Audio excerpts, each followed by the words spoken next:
Bismillahirrahmanirrahim. Assalamualaikum warahmatullahi wabarakatuh. Innal hamdalillahi nahmaduhu haqqa hamdi wa nashkuruhu haqqa syukri wa natubu ilaihi wa nusalli wa nusallim ala habibina wa syafi'ina Muhammad sallallahu alaihi wasallam wa ala alihi wa ashabihi wa man saru ala nahjihi ila yaumi liqa'i rabbih, amma ba'du. Rabbi shrah li sadri wa yassir li amri wahlul 'uqdatan min lisani yafqahu qawli. Allahumma aftah bainana wa baina qaumina bil haqq wa anta khairul fatihin. Bapak Ibu jamaah salat subuh yang dimuliakan Allah Subhanahu wa taala. Bersyukur kita atas nikmat-nikmat Allah, terkhusus hidup dalam hidayah Allah. Doa yang selalu dipanjatkan oleh orang-orang saleh, karena orang-orang yang mati tanpa hidayah Allah susah perjalanannya menuju Allah, berat hidupnya menuju Allah, sempit lahatnya ketika ia berada dalam kuburnya, menjadi lubang dari lubang-lubang neraka alam barzakhnya. Maka kaum muslimin yang dimuliakan oleh Allah, hidayah itu mahal. Ketika hidayah itu menyapa, jangan pernah lepaskan hidayah itu. Bapak Ibu yang dimuliakan Allah Subhanahu wa taala, pada pagi hari ini kita seperti biasa akan melanjutkan kajian 50 kaidah Al-Quran tentang jiwa dan kehidupan. Sebuah buku yang ditulis oleh Syekh Umar bin Abdullah Al-Mukbil.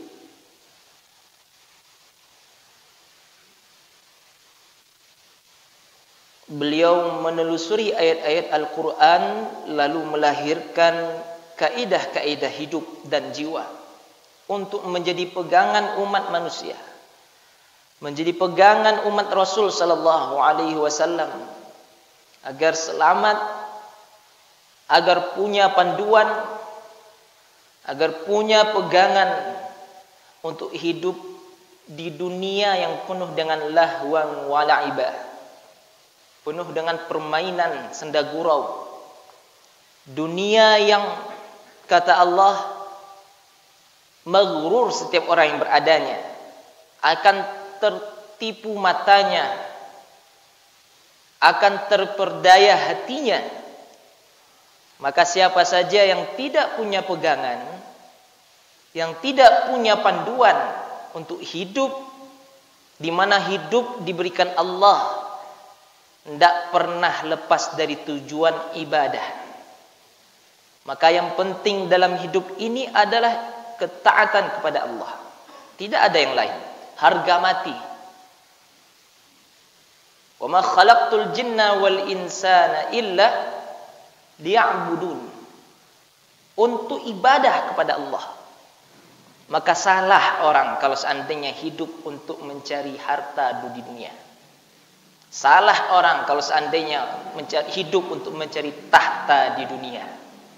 Seharusnya yang ia cari bagaimana harta tahta itu sebagai ibadah di hadapan Allah Subhanahu wa taala, sehingga punya harta dan tahta ketika kembali kepada Allah Subhanahu wa taala.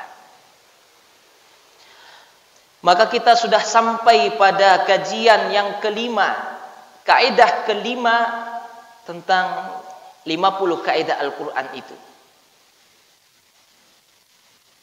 Masih ingat Bapak Ibu kaidah keempat yang kita sudah bahas pada pekan yang lalu? Balil insalu ala nafsihi basirah. Surah Al-Qiyamah ayat 14. Manusia itu paling tahu tentang dirinya. Tidak perlu ia mendatangkan beribu saksi untuk menguatkan dirinya. Cukup manusia yang menjawab sendiri akan apa yang ia lakukan, benar atau salah. ibadah atau tidak, ikhlas atau tidak, jujur atau tidak, itu manusia yang lebih tahu akan dirinya.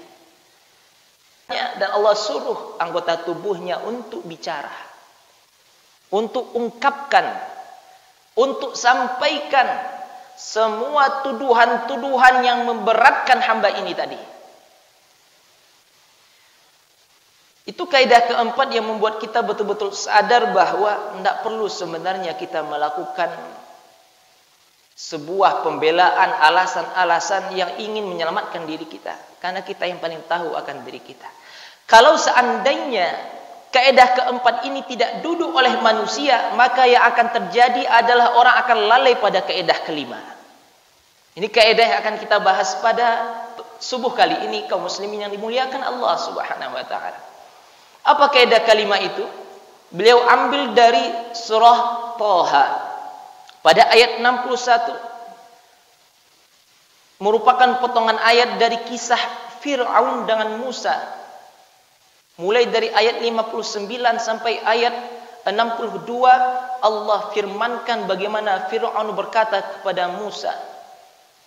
Lalu Syekh Umar bin Abdullah Al-Mukbil mengambil dari ayat ini melalui tafsir para ulama bahwa kaidah kelima yang menjadi kajian kita hari ini adalah waqad khaba man iftara.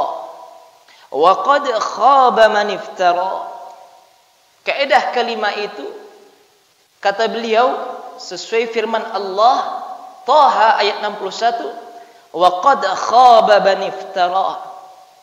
Betul-betul merugi orang-orang yang melakukan kedustaan.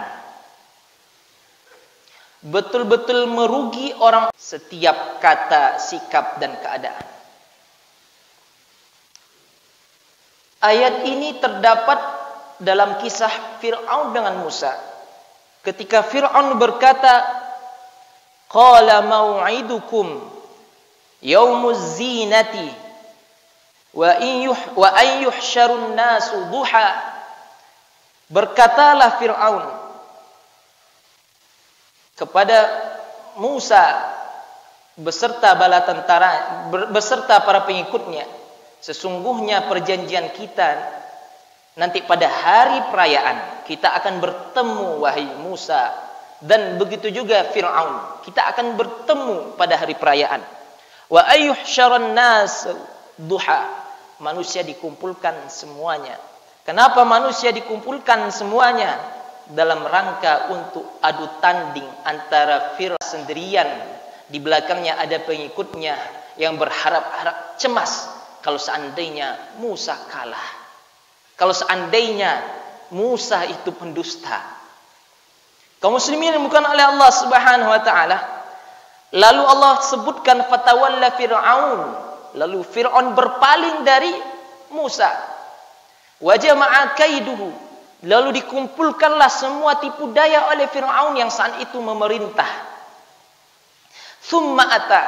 Kemudian datanglah pada hari yang telah dijanjikan itu. Qala lahum Musa wailakum la taftaru 'ala Allahi kadziban fayushitakumul 'adzab. Lalu Fir'aun berkata kepada Musa, apa kata Fir'aun kepada Musa? Celaka kalian, jangan kalian melakukan kedustaan atas Allah Subhanahu wa ta'ala. Ketika kalian melakukan kedustaan atas Allah, maka azablah yang akan menimpa kalian. Azablah yang akan menerpa kalian. Azablah yang akan membuat kalian itu sadar nantinya. Di saat datang azab, maka tidak ada lagi tobat. Baru Allah firmankan, wa qad khaba man iftara. Celaka orang yang melakukan kedustaan. Kaum muslimin yang dimuliakan oleh Allah Subhanahu wa taala.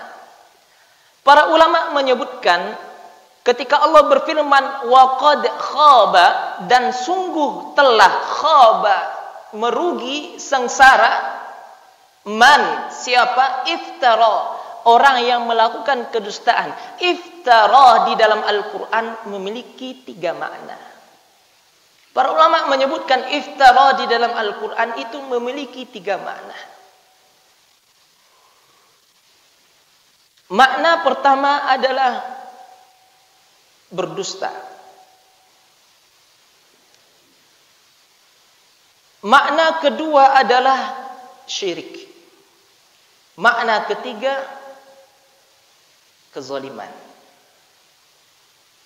Ada 3 makna dari iftara di dalam Al-Quran. Siapapun yang melakukan ini, maka ia termasuk ke dalam iftara 'ala Allah, melakukan kedustaan. Dan orang yang melakukan kedustaan sunnatullahnya pasti merugi. Pasti merugi Bapak Ibu yang bukan oleh Allah Subhanahu wa taala. Dari 3 perkataan ulama ini saya ringkaskan, saya ingin jelaskan bahwa semuanya itu merujuk sebenarnya kepada makna dusta. Pertama, iftara 'ala Allah. Pertama maknanya adalah iftara 'ala Allah, berdusta atas Allah. Berdusta atas Allah. Apa yang dimaksud berdusta atas Allah? Ketika orang-orang musyrik melakukan penyembahan terhadap berhala. Apa yang dikatakan oleh orang-orang musyrik Bapak Ibu? Sesungguhnya kami menyembahnya adalah sebagai bentuk mendekatkan diri kepada Allah. Sebagai zulfa kata mereka, sebagai pendekatan diri kepada Allah Subhanahu wa taala. Inilah yang Allah firmankan dalam surah An-Nisa. Bapak bisa buka nanti surah An-Nisa ayat 48. Allah taala berfirman, "A'udzubillahi minasyaitonir rajim. Innallaha la yaghfiru an yushraka bihi wa yaghfiru ma duna dzalika liman yasha.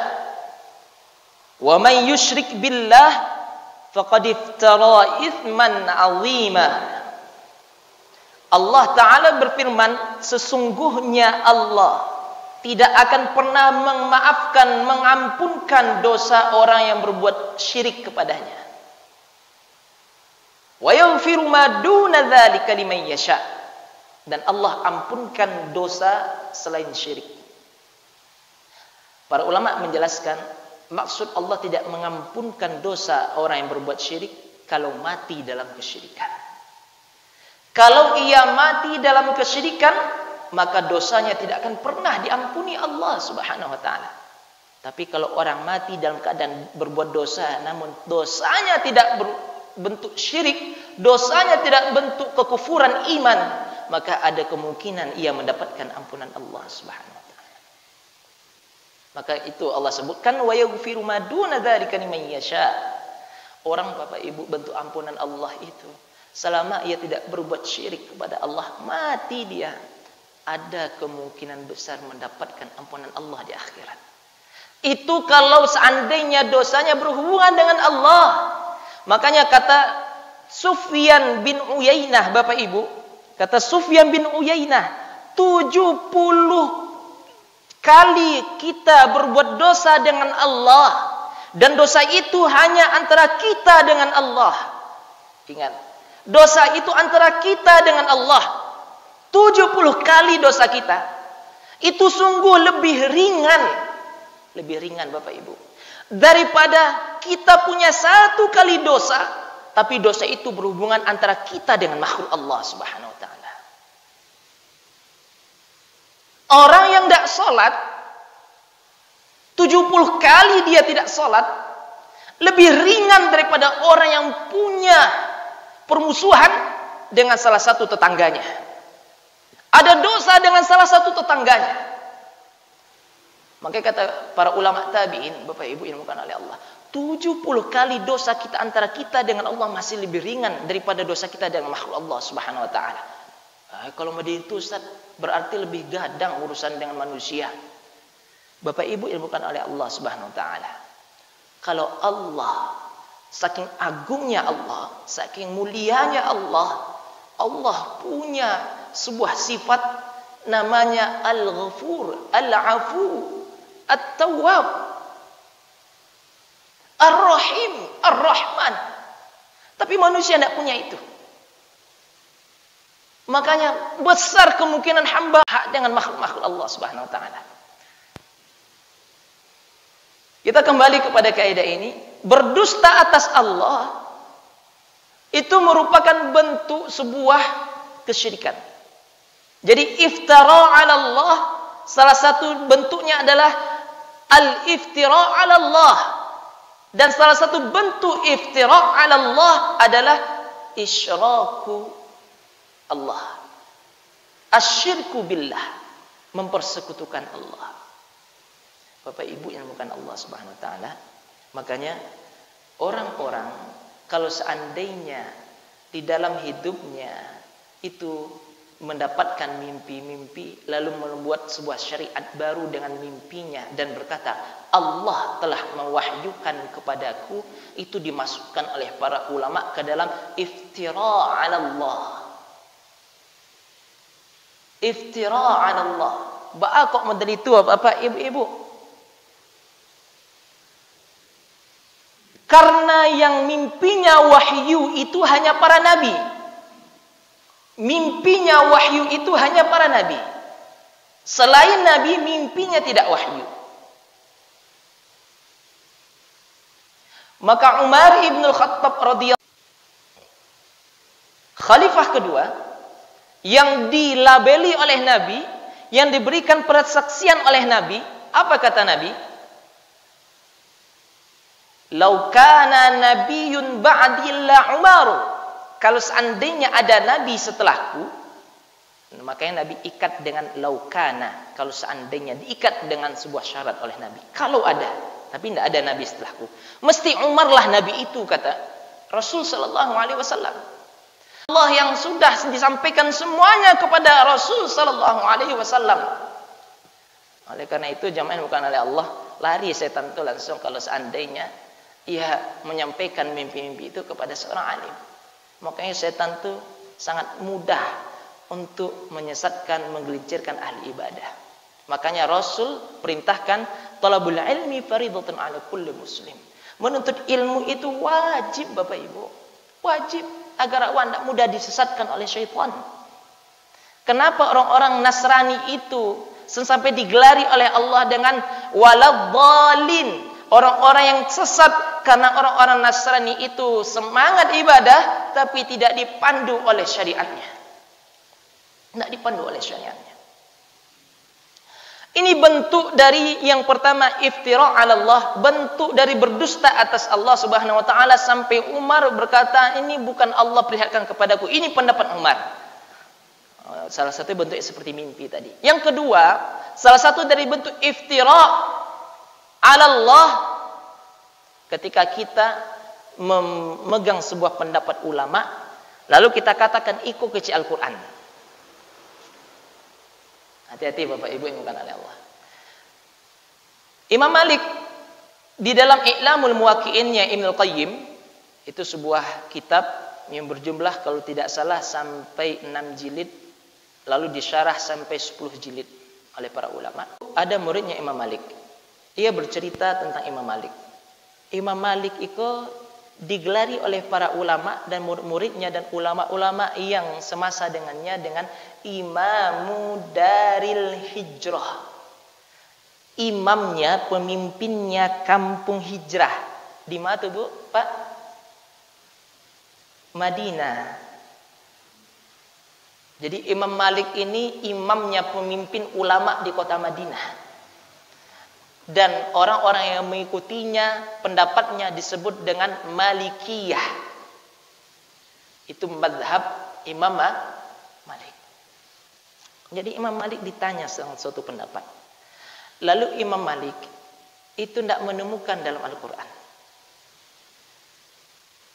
Akhirnya Imam Malik mengatakan, hadza ma ra'a Malik. Inilah pendapat Malik. Sampai ketika berfatwa pun Imam Malik ditanya oleh murid-muridnya, ditanya oleh orang-orang yang hidup di masanya, Imam Malik tidak berani mengatakan ini kecil Al-Quran. Tidak berani. Karena seandainya kalau salah yang ia sampaikan salah Al-Quran. Sedangkan Al-Quran terbebas, selamat dari semua kesalahan. Makanya Imam Malik mengatakan ini pendapatku ketika aku membaca Al-Quran. Ketika aku mengkaji Al-Quran. Jadi yang bahaya ko bapak ibu-ibu kalau seandainya awak membengap pendapat salah seorang ulama lalu kata ikut kecil Al-Quran sehingga ketika awak pahami seperti itu nan lain tidak sesuai jo Al-Quran. Apa itu jadinya? Makanya para ulama salaf terdahulu tidak berani mengatakan ikut kecil Al-Quran, tapi mereka mengatakan ini pendapat imam terhadap Al-Quran, ini pendapat imam ini terhadap Al-Quran, ini pendapat ulama ini terhadap Al-Quran. Jadi bukan ini pendapat Al-Quran, ini firman Allah. Tidak seperti itu. Karena akan jatuh kepada sebuah kaidah iftira 'ala Allah, berdusta atas Allah Subhanahu wa taala. Kemudian yang kedua, makna iftira itu iftira 'ala Rasulillah, berdusta atas Rasulullah sallallahu alaihi wasallam. Sampai Nabi bersabda menurut Bapak Ibu, "Man kadzdzaba 'alayya muta'ammidan falyatabawwa maq'aduhu minan nar," atau kama qala sallallahu alaihi wasallam. Dalam Sahih Bukhari, dalam Sahih Muslim, dalam Sunan At-Tirmidzi, Rasul sallallahu alaihi wasallam bersabda, "Siapa yang berdusta atasku, maka siap-siaplah tempat duduknya nanti ia akan duduki dari neraka, dari api neraka."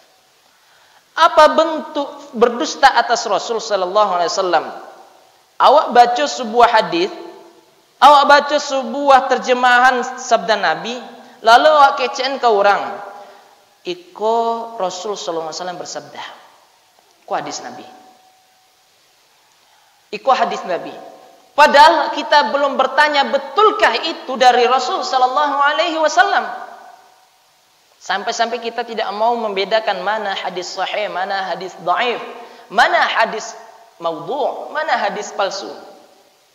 Apalagi kalau di awal-awal bulan, di awal-awal tahun tuh bahasa itu apa-apa ibu-ibu pesan-pesan tentang keutamaan-keutamaan yang magi kabaiko, yang magi kabaiko, dapat iko terbebas dari neraka, masuk surga. Itu kecek Rasul sallallahu alaihi wasallam. Orang kini Bapak Ibu hampir semuanya terkena dengan sabda Nabi sallallahu alaihi wasallam. Dengan adanya sebuah teknologi yang luar biasa canggihnya, saking canggihnya diberi nama dengan smartphone. Telepon cerdas. Namanya telepon cerdas Bapak Ibu. Tapi mohon maaf, kebanyakan orang yang aktivitasnya jiko tadi jadi bodohnya Bapak Ibu. Kecuali yang bisnismen. Kecuali itunya Bapak Ibu. Nya bisnis dari kok. Jemaah yang dimuliakan oleh Allah Subhanahu wa taala, setiap ada kabar hari ini, orang berlomba-lomba ingin menjadi orang pertama menyebar kabar itu. Tanpa pernah inyo kaji libat tu kabar tu atau tidak. Kata Rasul sallallahu alaihi wasallam, "Bihasbi imri'in minal kadhibi ay yuhadditsa bi kulli ma sami'a," atau kama qala sallallahu alaihi wasallam. Nabi bersabda, apa kecek Rasul sallallahu alaihi wasallam, cukup seorang itu dicap sebagai orang yang telah berdusta setiap yang ia dengar ia sampaikan langsung ke orang. Setiap pesan yang masuk ke HP-nya iku elok, yang mengabarkan satu Muharram ia terbebas dari neraka Allah Subhanahu wa taala, mendapatkan ampunan 1000 atas dosa-dosanya, nyebarkan ke orang. Apa kecek Rasul? Cukuplah orang ini dianggap telah berdusta. Apalagi kalau seandainya dusta itu terikat dengan Rasulullah sallallahu alaihi wasallam. Tidak pernah tanya dulu ke ulama, kalau butuh hadisnya ke ustaz, kalau butuh hadis konya syekh, betulkah Rasul bersabda demikian? Itu iftira ala Rasulillah Bapak Ibu. Itu termasuk berdusta atas Rasul. Itu termasuk orang yang nak dengan kaidah wa qad khaba man iftara. Mesti sengsara orang nanti yang melakukan kedustaan tadi. Kedustaan atas Rasulullah. Yang jelek kesengsaraan pertamanya ada tompek duduknya di neraka Allah Subhanahu wa taala. Maka hati-hati dalam menyebarkan hadis. Hati-hati, tidak cukup dengan modal semangat, tapi harus modal ilmu Bapak Ibu yang bukan oleh Allah. Dituntun dengan ilmu. Dituntun. Maka Imam Malik, sekali lagi Imam Malik, gurunya Imam Syafi'i, dan orang yang sangat dipuja-puji oleh Imam Ahmad. Imam Ahmad tidak sempat bertemu dengan Imam Malik. Imam Ahmad tidak sempat bertemu dengan Imam Malik, tapi Imam Ahmad saking hafalnya, saking cintanya kepada Imam Malik, hafal Muwatta'nya Imam Malik, hafal kitab hadisnya Imam Malik. Imam Malik ditanya dengan persoalan, diminta fatwa. Apa kata Imam Malik? Ini bukanlah apa yang dihalalkan oleh Allah dan Rasulullah. Ini bukan apa yang diharamkan oleh Allah dan Rasulullah. Tapi Imam Malik mengatakan, ini yang aku kaji, ini pendapatku terhadap Al-Quran dan Sunnah. Kalau tadi orang tidak hati-hati dalam menyebarkan sabda-sabda Nabi, bentuk iftira ala Allah, kemudian bentuk iftira ala Rasulullah, bentuk kedua dari iftira ala Rasulullah, berdusta atas Rasul sallallahu alaihi wasallam. Kalau seandainya ada satu pendapat tentang sebuah amalan, tentang sebuah kepercayaan yang mungkin itu disampaikan oleh ulama dan itu merupakan pendapat salah satu ulama, lalu kita katakan inilah sunnah Rasul sallallahu alaihi wasallam, itu salah satu bentuk kedustaan atas Rasul sallallahu alaihi wasallam. Ulama salaf itu tidak berani mengatakan ini kata Rasul sallallahu alaihi wasallam, tapi ini pendapatku terhadap sunnah Rasul sallallahu alaihi wasallam. Jemaah bukan oleh Allah Subhanahu wa taala. Orang gara-gara salah memahami terhadap Al-Qur'an dan sunnah itu tadi, akhirnya apa yang muncul dari ucapannya, muncul dari sikapnya, ini tidak sesuai dengan hadis Nabi, ini tidak sesuai dengan Rasul sallallahu alaihi wasallam. Seperti itu akhirnya. Ulama imam empat mazhab itu hati-hati, tidak berani mengatakan ikut kecil Rasul sallallahu alaihi wasallam, tapi ini pendapatku terhadap hadis Rasul sallallahu alaihi wasallam. Maka sunnah di kalangan penuntut ilmu itu Bapak Ibu, dari Mauritania sampai Sudan, sampai Maroko, sampai ke Saudi, orang-orang yang terus bersama ulama, mereka akan mengatakan qala ulama, qala alim, qala imam fi hadza hakadha dalil an Rasulillah. Jadi para ulama lalu kalau seandainya menyampaikan sebuah pendapat, ini pendapat imam ini terhadap perkara ini, dalilnya adalah hadis ini. Tidak mengatakan ini Rasul sallallahu alaihi wasallam yang berpendapat. Kalau model itu Bapak Ibu akan lahir apa nanti? Orang yang berbeda dengan dia akan katakan tidak sesuai dengan Rasul sallallahu alaihi wasallam. Itu benar dulu tidak berani mengatakan ini kata Rasul sallallahu alaihi wasallam. Ini yang dimaksud oleh Rasul sallallahu alaihi wasallam, tapi mereka mengatakan ini pendapatku terhadap hadis Rasul sallallahu alaihi wasallam. Jamaah bukan oleh Allah Subhanahu wa taala, ini bentuk iftira yang kedua. Berdusta atas Rasul sallallahu alaihi wasallam. Kemudian yang ketiga, berdusta atas makhluk selain Rasul. Ini yang banyak ditantang awak, ada awak tak suka ke orang, awak kecen ke orang, nyolah modeliko, nyolah baduto, itu nama iftira alal abdi. Iftira alal abdi, berdusta atas hamba-hamba. Iko yang dimaksud oleh Sufyan bin Uyainah tadi Bapak Ibu. Kalau dosa 70 kali awak punya dosa jo Allah, tidak ada hubungan jo makhluk, sangat ringan. Allah akan ampuni dosa itu kalau itu tidak masuk ke dosa syirik. Ada kemungkinan diampuni oleh Allah. Makanya orang ahli maksiat nyo minum minuman keras Bapak Ibu, inyo berzina. Kalau berzina ada hubungannya Bapak Ibu jo manusia. Inyo tidak sholat, kemudian inyo makanan haram dan tidak hubungannya jo hak orang, de inyo kerajo dengan kerajo mungkin caranya yang tidak dibenarkan oleh syariat, yang lo bertobat kepada Allah, yang keluarkan itu untuk di jalan Allah, harta-harta yang haram tadi diampunkan oleh Allah langsung. Tapi kalau seandainya ada hubungan dosanya jo makhluk, iftiranya, nyo fitnah orang, nyo adu domba orang taala, karena harus diselesaikan dengan makhluk itu di hadapan Allah Subhanahu wa taala. Makanya kerugian yang paling besar orang yang sempurna iftiranya, iku apa Pak Ibu-ibu? Nyo berdusta atas Allah dengan mimpi-mimpinya. Ada kini yang sedang heboh itu tentang kiamat, kok namanya Muhammad Al-Qasim namanya Bapak Ibu-ibu. Dalam mimpinya itu kecenya Allah datang ke inyo. Gampang saja untuk mencelik orang model kau Bapak Ibu-ibu. Kok Ustaz Sobi namanya, deklah banyak menyebar ke semua dunia. Kalau tidak diingatkan awak bahaya. Nya kecilnya dalam mimpinya Allah datang kambo, Allah magi model ko, Allah berfirman model ko, Allah berkata model ko kambo. Dan itu mimpinya 17 tahun yang lalu ataupun ketika 18 tahun yang lalu, baru diceritakan sekarang. Lah terjadi sadonya kecilnya. Dilihat fahamkah ia terhadap Al-Quran? Pertama, fahamkah ia terhadap sunnah? Kemudian bagaimana pemahaman dia terhadap alat-alat ijtihad? perkara-perkara hal-hal yang harus dipenuhi untuk orang itu menyimpulkan sebuah hukum. Sudah terpenuhi atau belum? Kalau sudah terpenuhi, lalu ditanya, apakah ia sama statusnya dengan Umar ibn Khattab radhiyallahu anhu? Kalau seandainya sama, maka ia akan berkata, Umar sendiri tidak berani mengatakan, inilah Allah perlihatkan kepada dirinya. Umar tidak berani.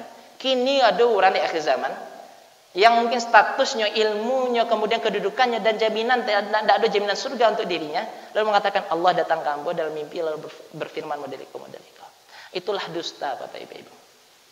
Itu dusta. Itu dusta. Tidak ada yang mimpi itu wahyu hakiki itu kecuali mimpi para nabi. Nah, mimpi orang-orang mukmin nanti di akhir zaman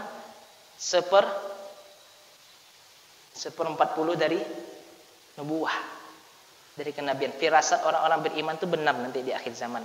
Orang-orang beriman yang seperti apa? Yang memenuhi syaratnya, wa may yuti'illaha war rasul, dalam surah An-Nisa. Wa may yuti'illaha war rasul fa ulaika alladziina an'ama Allahu 'alaihim minan nabiyyin was-siddiqin wasyuhada was-shalihin wa hasuna ulaika rafiqa. Itu kata Allah.